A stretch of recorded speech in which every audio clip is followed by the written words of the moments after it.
मित्रमैत्रिणींनो नमस्कार. मी मुक्ता कदम. गेले 2 दिवस तुम्ही व्हिडिओची वाट पाहिली असेल, पण मी व्हिडिओ करू शकले नाही कारण की मी हैदराबादमध्ये एका विशेष कार्यक्रमासाठी गेलेली होती. हैदराबादमध्ये नेमकं काय होतं तर हैदराबादमध्ये जवळपास 100 देशांमधले असे लोक आलेले होते, जे की तिथल्या उजव्या हुकुमशाही प्रवृत्तीच्या कट्टर लोकांसोबत झगडत आहे, कट्टर सत्ताधीशांसोबत झगडत आहेत. असे सगळे तुमच्या आमच्यासारखे पुरोगामी विचारसरणीचे लोक या ठिकाणी आलेले होते आणि त्यामुळे ती समिट कव्हर करण्यासाठी मी हैदराबादला गेलेली होती. आज मी त्यात समिटविषयीच तुम्हाला सांगणार आहे.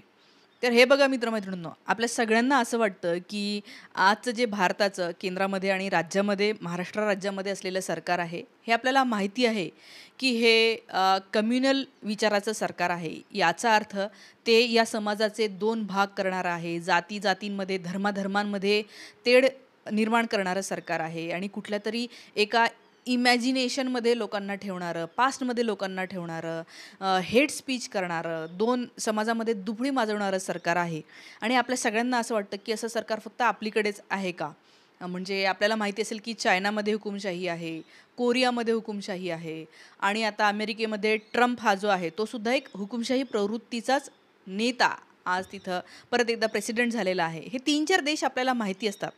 पण जगभरामध्ये असे अजून काही देश आहेत की ज्या ठिकाणी असेच फॅसिस्ट हुकुमशाही प्रवृत्तीचे नेते जे आहेत ते सत्तेमध्ये आहेत.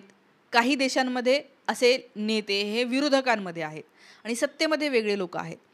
तर भारतीय राष्ट्रीय काँग्रेसने आपल्या देशामधले काँग्रेस पार्टी आहे यांनी आणि तेलंगणा सरकारने एक अशी समिट भरवलेली होती आणि या समिटमध्ये त्यांनी जगभरामधले असे लोक बोलवलेले होते जे राजकारणामध्ये ॲक्टिव्ह आहेत, समाजकारणामध्ये ॲक्टिव्ह आहेत आणि ते अशा प्रकारच्या हुकुमशाही प्रवृत्तीशी लढत आहेत, असे लोक बोलवले होते. आणि त्यामुळे ही जी समिट होती ही खरोखर खूपच एनरिचिंग होती माझ्यासाठी. कारण की अ, असं इमॅजिन नाही होत की जगभरामधल्या 100 देशांमधले तिथं नुसते लोक आलेले नव्हते की कोणतेही लोक आहेत 100 देशांमधले, नाही.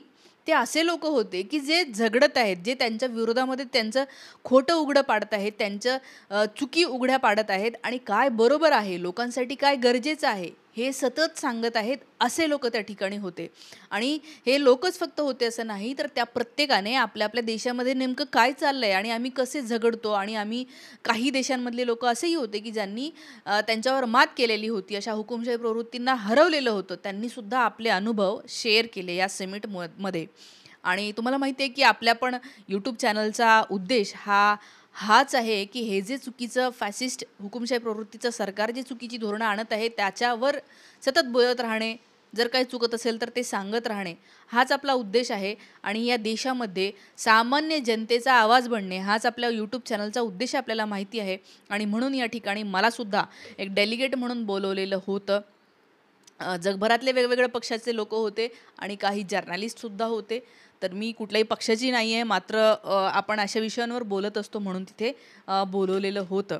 त्याविषयी मी तुम्हाला सांगणार आहे. या कार्यक्रमामध्ये 3 दिवस वेगवेगळ्या विषयावर चर्चा झाली आणि या सगळ्या चर्चा या न्याय या संकल्पनेला धरून होत्या. न्याय म्हणजे काय? पण अशा खूप गोष्टी आहेत की ज्याच्यामध्ये सरकारचे असे धोरण असतात की ज्याच्यामध्ये न्याय होत नाही. कुठल्या तरी एका समूहाचा अधिकार अबाधित राहतो. जसं की आता आपण पाहिलंय आपल्या देशामध्ये काय चाललंय, तर हिंदू मुस्लिम असं सगळं चाललेलं आहे की यांच्या दुकानामध्ये जाऊ नका, त्यांचं हे करू नका. तर हे न्याय्य आहे का? भारतीय नागरिक आहेत, हे मुस्लिम समजा 25 कोटी मुस्लिम हे भारतीय आहेत, म्हणजे ते सुद्धा भारत आहेत. तर देशातल्या नागरिकांसोबत हा अन्याय नाही आहे का? अशा प्रकारे फूट पाडणं किंवा अजून खूप गोष्टी आहेत. तर अशा न्याय संकल्पनेवर मग त्याच्यावर जेंडर जस्टिसवर चर्चा झाली, युवकांसाठी न्याय काय आहे याच्यावर चर्चा झाली, इकॉनॉमिक जस्टिस आर्थिक जस्टिसवर चर्चा झाली. अशा वेगवेगळ्या विषयांवर चर्चा झालेल्या आहेत. त्या मी खूप डिटेल तुम्हाला सांगणार नाही. परंतु या ठिकाणी शेवटी असं झालं, राहुल गांधींनी शेवटी भाषण केलं आणि याच्यामध्ये एक 44 मुद्द्यांचं हैदराबाद रिझोल्यूशन म्हणून एक रिझोल्यूशन पास करण्यात आलं. आणि याच्यामध्ये जगभरातील जागतिक पातळीवर न्याय आणण्यासाठी त्या देशामध्ये कशा प्रकारच्या पॉलिसीज आल्या पाहिजे जेणेकरून सगळ्यांना न्याय मिळेल, कुणावरही अन्याय होतो आहे असं वाटणार नाही, अशा प्रकारे चर्चा झाल्या. त्या डिक्लेरेशन पास झालं आणि त्याच्यामध्ये ज्या चर्चा झाल्या त्याच्यामध्ये काही नेत्यांनी सांगितलं, उदाहरणार्थ एक ब्राझीलच्या मॅडम आहेत, त्यांचं मी काल शॉर्ट टाकला होता. त्यामध्ये ते असं म्हणतात की आमच्याकडे सुद्धा फॅसिस्ट गव्हर्नमेंट होतं आणि 2022ला आम्ही त्यांना हरवलं आहे. आणि त्या म्हणतात की मेक्सिकोनी पण हरवलेलं आहे, कोलंबियानी सुद्धा असंच फॅसिस्ट गव्हर्नमेंटला हरवलेलं आहे आणि त्यामुळे भारतसुद्धा इथे असलेलं हुकुमशाही प्रवृत्तीचं जे सरकार आहे त्यांना हरवू शकेल. त्याच्यानंतर अजून एक नेते होते, त्यांनी सांगितलं की ही एक खूप खरंच वेगळ्या प्रकारची समिट होती. म्हणजे अशी समिट, अशा प्रकारचं गॅदरिंग याच्या आधी प्रोग्रेसिव्ह लोकांचं झालेलं नव्हतं. येतात जागतिक पातळीवर नेते एकत्र, पण वेगवेगळ्या कारणासाठी. G20 आहे, ग्रुप ऑफ 20 देशांचा एक समूह आहे. ते काय तर ते एकमेकांशी व्यापार संबंध आहे, एकमेकांशी अजून वेगवेगळ्या प्रकारचे कल्चरल संबंध, त्याच्यासाठी एकत्र येतात. एशियन म्हणून समिती आहे, सार्क नावाचे एक ऑर्गनायझेशन आहे, असे वेगवेगळे आहेत. परंतु फक्त पुरोगामी विचारांना मांडणारे, पुरोगामी म्हणजे काय तर जे अशा विचारांचे लोक असतात की जे समोरच्या व्यक्तीला ती ह्या धर्माची आहे म्हणजे ती वाईट असेल असं समजत नाही. ती फक्त एक व्यक्ती आहे, ती व्यक्ती आहे त्यामुळे तिला व्यक्तीसारखंच वागवायचं. मग ती ह्या जातीतली आहे म्हणून खालच्या दर्जाचं वागवायचं, ती वरच्या जातीतली आहे म्हणून तिला चांगलं वागवायचं असं मानत नाहीत. त्याला पुरोगामी आपण म्हणूया. आणि जर अशा विचारांचे तुम्ही आहात तर तुम्ही पुरोगामी आहात. तर हे अशाच विचारांचे, सारख्या विचारांचे लोक होते की ज्यांना असं बिलकुल वाटत नाही की हा वेगळ्या देशातला आहे, वेगळ्या धर्मातला आहे म्हणजे तो बाबा फालतूच असणार आहे. हे जे काही आहे असं न मानणारे लोक, लोकांसाठी म्हणजे मग ते कुठल्याही देशातला असू दे, पीडित जो असेल, पीडिताच्या बाजूने उभे राहणारे लोक, जो सगळ्यात जास्त त्रासलेली व्यक्ती आहे त्याचा आवाज, त्याचं मग काय म्हणणं आहे, का त्याला त्रास होतो आहे, हे अधोरेखित करणारे असे लोक होते. आणि त्या सगळ्यांचं म्हणणं असं झालेलं आहे की हे जे हुकुमशाही प्रवृत्तीचे लोक असतात ते फक्त हुकुमशाही त्यांची प्रवृत्ती नसते, तर त्यांची एक व्यवस्थाच आहे हुकुमशाही. आणि त्याच्यासोबतचा झगडा हा हुकुमशाही व्यवस्थेसोबतचा झगडा आहे. आणि त्यांनी उदाहरणार्थ सांगितलं की हे ज्या चर्चा झाल्या, उदाहरणार्थ एक इराणमधल्या विरोधी पक्ष नेत्या होत्या, ज्या एका गाडीतून जाताना माझ्या शेजारीच बसल्या होत्या आणि त्या इराण नाही, तुर्कीमधल्या विरोधी पक्ष नेता आहेत. आणि त्यांनी सांगितलं की तुर्की हा तर इस्लाम देश आहे, मुस्लिमच आहे.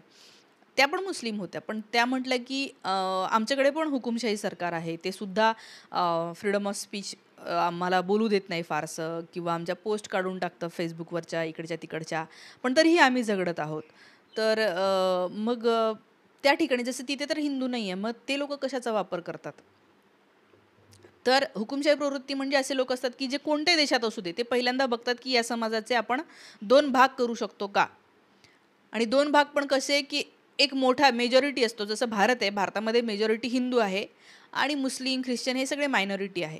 मग आपल्याकडच्या लोकांनी काय केलं, आपल्याकडच्या भाजप सरकारने काय केलं, तर हे जे काही मेजॉरिटी आहे आपलं हिंदू, ह्याला टार्गेट केलं आणि त्यांना काय सांगितलं की हे जे बाकीचे मायनॉरिटी आहेत त्यांच्यामुळे तुम्हाला त्रास होतो, त्यांच्यामुळे तुमच्या नोकऱ्या गेल्या, त्यांच्यामुळे तुम्ही बेरोजगार आहात, त्यांच्यामुळे तुम्हाला जमीन मिळत नाही, त्यांच्यामुळे तुम्हाला रिसोर्सेस पुरत नाही, असं सगळं आपल्या सगळ्या हिंदू लोकांमध्ये ते भरवलेलं आहे.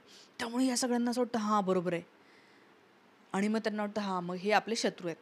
जसं अमेरिकेमध्ये ट्रम्पनी काय केलं की तिथले रिजनल अमेरिकनला आत्ता असं सांगितलं आहे की हे जे भारतीय आहेत, पाकिस्तानी आहेत, जे सगळे वेगळ्या देशातले लोक आहेत की नाही, जे आपले भारतीय तिकडे गेले रोजगारासाठी, तर ट्रम्प असं म्हणतो की हे सगळ्या भारतीयांमुळे, या बाकीच्या देशातल्या लोकांमुळे आपण खतऱ्यात आलो आहे, आपल्याला नोकऱ्या मिळत नाहीत, आपल्याला जमीन मिळत नाही, आपण गरीब होत चाललो आहे, असं तो सांगतो तिथल्या लोकांना. आणि त्यांना असं वाटतं हो बरोबर आहे.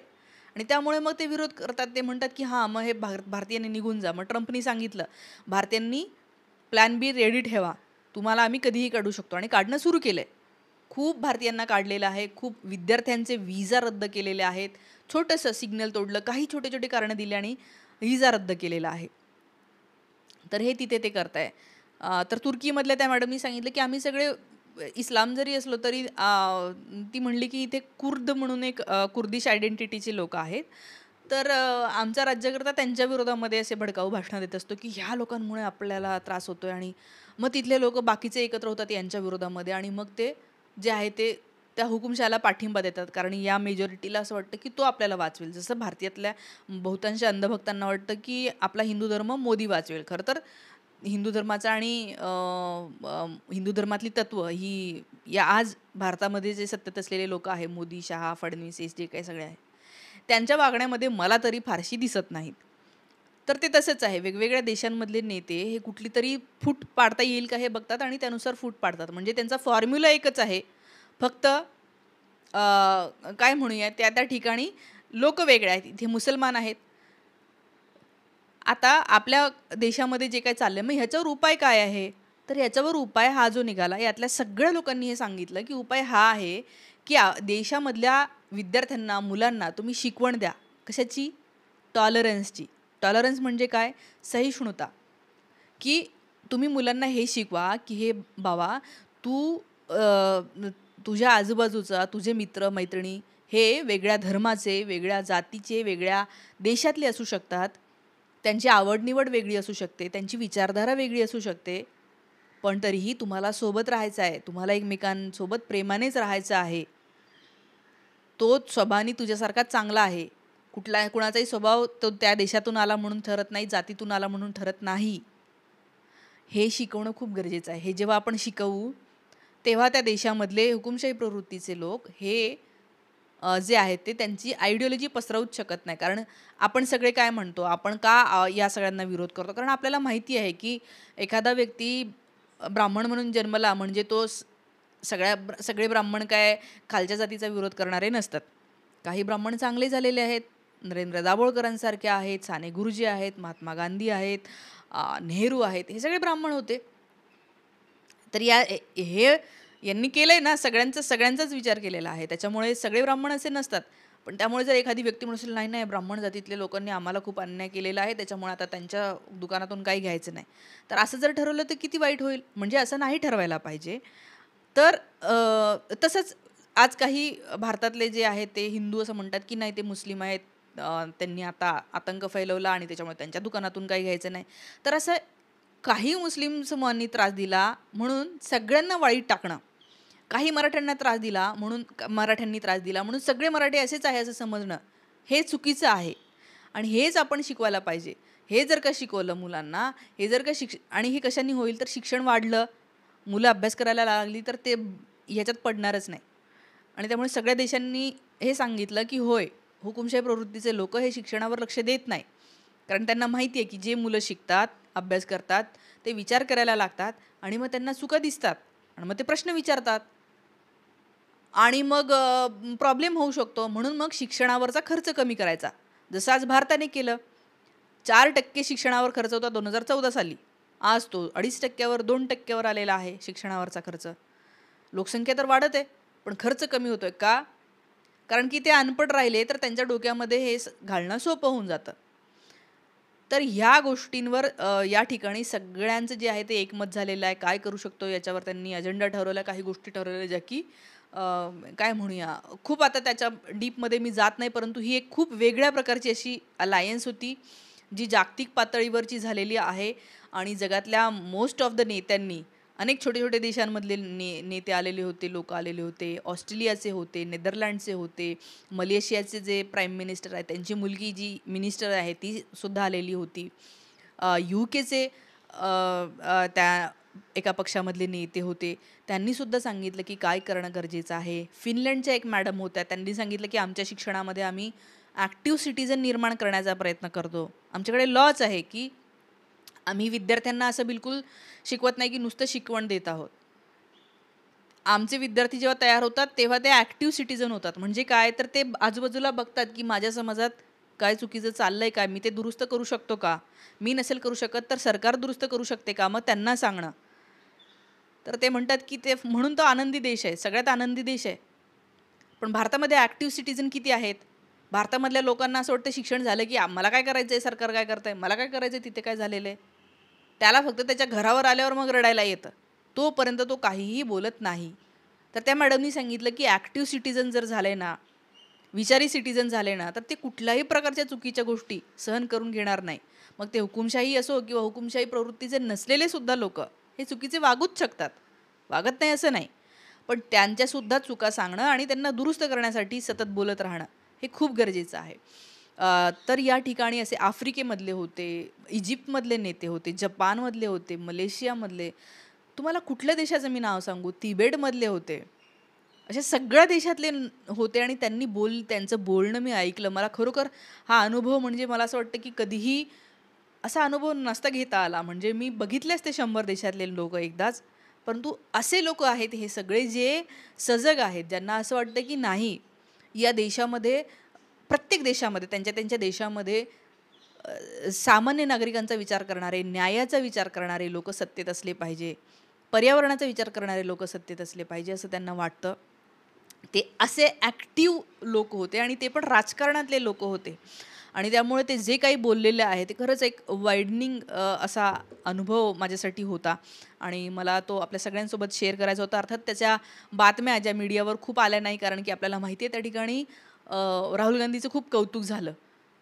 एका नेत्याने सांगितलं की आम्ही राहुल गांधीच्या नेतृत्वाखाली असं ही प्रोग्रेसिव्ह अलायन्स परत परत आपण घेऊ, दरवर्षी आपण एकत्र येऊ आणि राहुल गांधी आपला नेता असेल. हे एक नेता म्हणाला, तुम्ही बघा एकदा. And the best way to do it is to unite ourselves under the leadership of leaders like Rahul Gandhi and all the leaders of our parties to make our voice heard in every region of the world. तर हे किती म्हणजे याला म्हणतात खरं विश्वगुरू, जिथे की नरेंद्र मोदी स्वतःच म्हणून घेतात की मी विश्वगुरू आहे. यांचे अंधभक्त यांना म्हणतात. यांनी कुठलीही अशी नवीन गोष्ट, नवीन इनोव्हेटिव्ह सुरू केलं आहे का की ज्याच्या अंतर्गत त्यांनी लोकांना एकत्र आणलं कुठल्या तरी विचारधारेसाठी, जी की सगळ्यांसाठी न्याय देणारी आहे, लोकांच्या विचार करणारी आहे विचारधारा. तर असं काही दिसत नाही.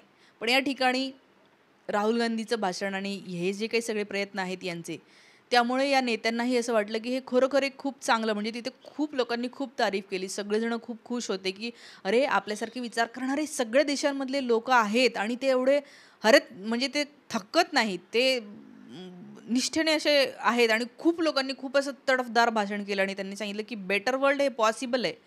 सगळ्यांना चांगलं वागवणारं सरकार असणं हे पॉसिबल आहे आणि आपण ते करत राहूया, असं सगळ्यांनी जे आहे ते तिथे प्रण घेतला. रिझोल्युशन एक पास केलं की आपण काय करायला पाहिजे आणि या सगळ्या गोष्टीचा अनुभव मला जवळून घेता आला हे मला तुमच्याशी शेअर करावं वाटलं. खरोखर याच्यात अजून अनेक गोष्टी असतील ज्या बातम्या तुम्हाला शेजारी मी लावून देणार आहेच. तर असं सगळं झालं.